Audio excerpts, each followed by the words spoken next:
Hi, my name is Jake, and I am a bookish drummer.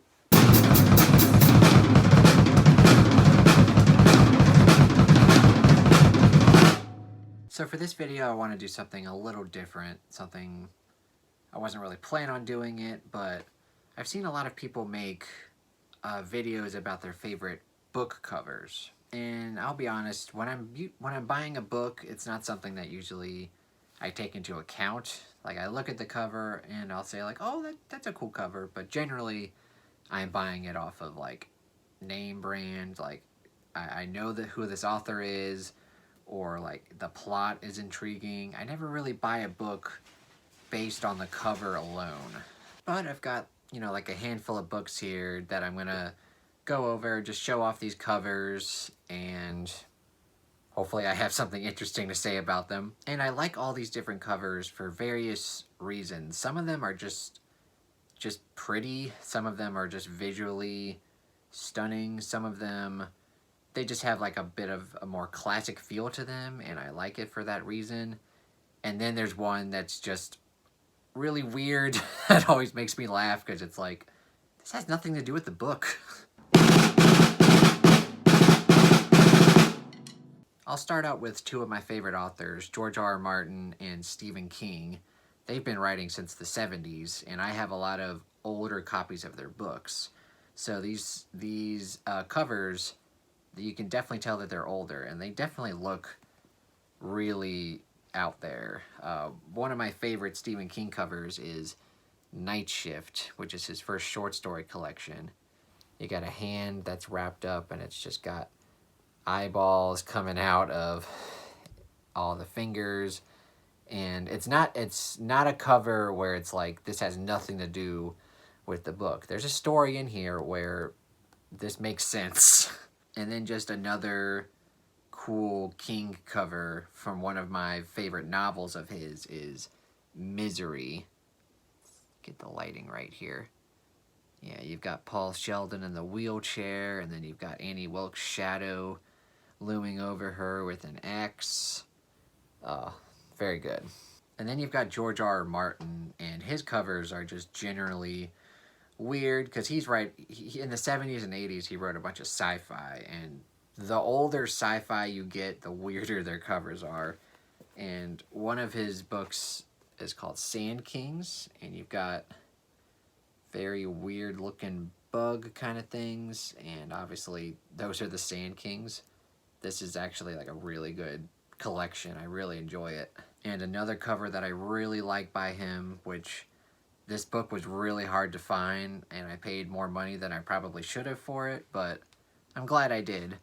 Songs of Stars and Shadows. Look at that. You got a naked lady coming out of a flower, and you got a big ass spider coming for her, and it's just a really pretty cover.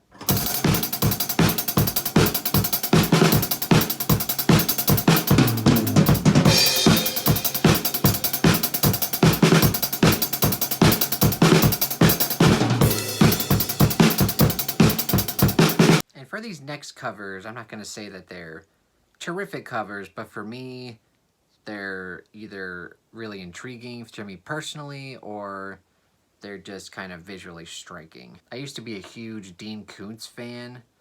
I don't read his stuff anymore, but one of the very first books that I read by him was The Key to Midnight, and this cover has always been really cool to look at because you've got, the blue, and then you've got, the blue eyes with the white background. It's just very visually striking. And then we've got another one of my favorite authors, Ray Bradbury. One of his short story collections is The October Country. Man, the lighting is so hard to... There we go.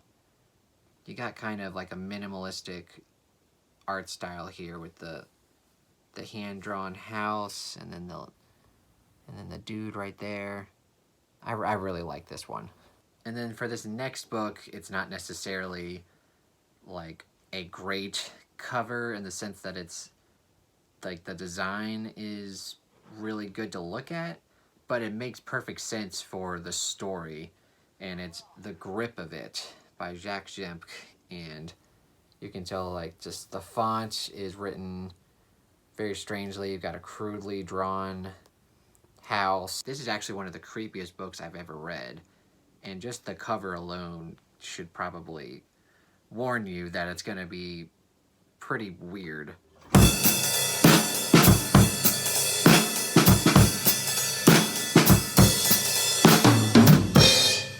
And also, Agatha Christie is one of my favorite authors of all time. I actually have all her books in like really old beat up paperback copies, and all of them just have very weird covers. I just grabbed a handful here, and I'm just gonna show them off. You got The Adventures of the Christmas Pudding,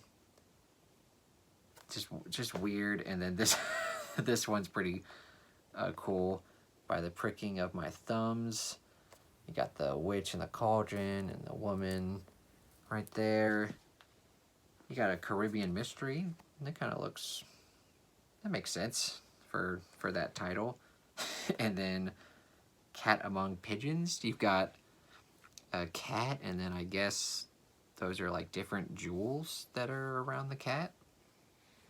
I'll be honest, I haven't read any of these, so those are interesting.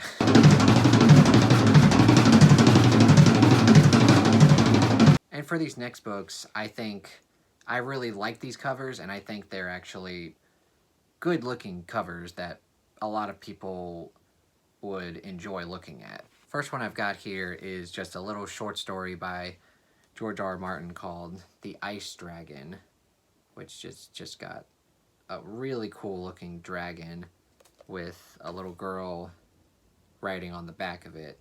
I just love just any fantasy book with like a really cool dragon on it just is awesome. Even though sometimes they'll put a dragon on the cover and there's not a dragon in the book, which is just stupid. Another really cool cover with a really cool kind of color scheme is Extreme Makeover by Dan Wells. And you've got kind of like the black and the white like paint right here, and then you've got the pink, which is really cool. You've got the DNA strand going up, and you can kind of make out the outline of a person. If anyone hasn't heard of this book, it's about the apocalypse that's set upon by cosmetics. Yes.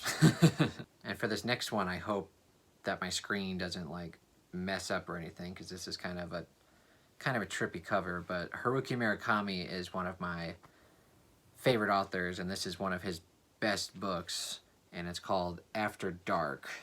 And you've got a pretty lady on the cover, and you've got these tiny silver dots everywhere, and yeah, just a gorgeous cover.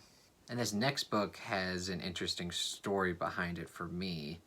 I went to Second and Charles, which is my favorite store like ever, and I got kind of tired of like reading the same old stuff, so I was like, you know what, I'm just gonna pick a book by the cover alone. I'm not even gonna read what it's about. I'm just gonna pick it up and see if I like it.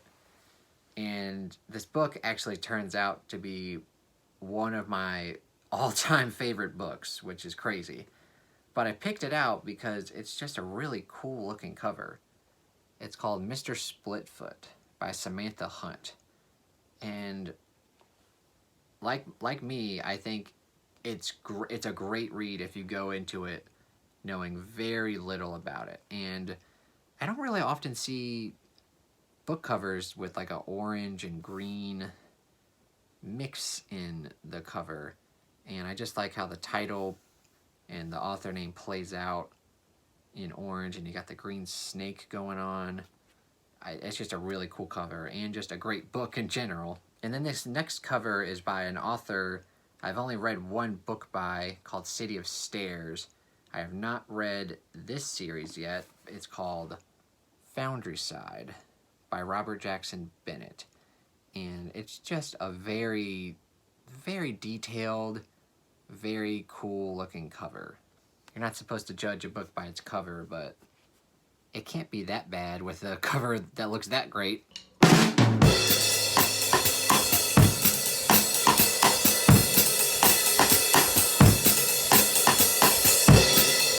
then this next book, it's not like one of my favorite reads, but it's a pretty short classic, and it is a good read.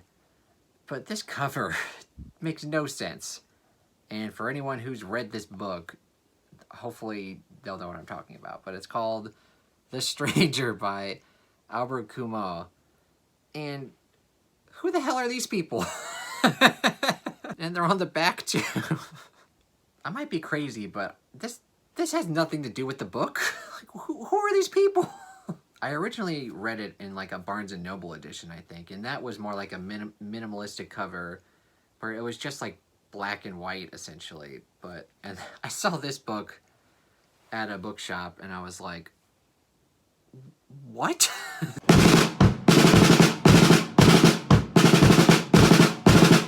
Well, that was a fun video to make. If you guys like this video, or if enough people, you know, latch onto it, maybe I'll make another one, because this was just kind of a spur of the moment deal. I just kind of grabbed a bunch of random books. I was like, oh yeah, this is a cool cover. But I think if I actually took my time and like went through all my books, I'd probably find more that I like either more or just as much. So what I want to know is, what is your favorite book cover of all time? Let me know down in the comments below. And of course, if you enjoyed the video, please give it a thumbs up and subscribe to my channel. Thank you so much for watching, and have a great day.